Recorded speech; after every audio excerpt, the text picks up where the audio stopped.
In the previous module, we focused on kalakasan, the importance of remembering our strengths and practicing gratitude. In this module, we will focus on katawan or how to manage our physical reactions to stress. Ang module na ito ay may tatlong bahagi. Pag-uusapan natin ang stress at katawan, ang kahalagahan ng pag-manage ng mga pisikal na reaksyon sa stress, at panghuli ay pag-uusapan natin ang iba't ibang paraan sa pag-manage ng stress. Pag-usapan muna natin ang stress at katawan.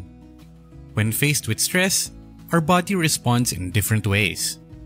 May ibang tao, sumasakit ang ulo. Yung iba naman, naninigas ang balikat. May iba, sumasakit ang tiyan. Yung iba, nahihirapan huminga at sumisikip ang dibdib. May iba na nagkakasakit sa tuwing nai-stress. Minsan, nakakaramdam din tayo ng panginginig o panghihina. May iba, nagkaka-pimples, minsan naglalagas ang buhok. Minsan, mahirap matulog o minsan tulog ng tulog. Minsan naman, walang gana kumain o minsan kain ng kain. Pagka sobrang tindi ng stress, minsan may nakakaisip na gusto nilang mawala o maglaho na lamang. Minsan, wala tayong kontrol sa nakaka-stress sa atin.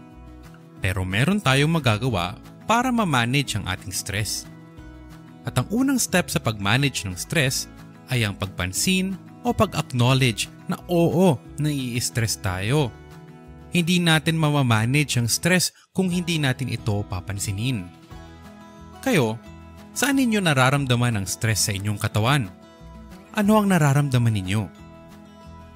Nakakaramdam ba ang parte ng katawan ninyo ng bigat, sakit, tensyon, paninikip, panginginig, pagkapagod?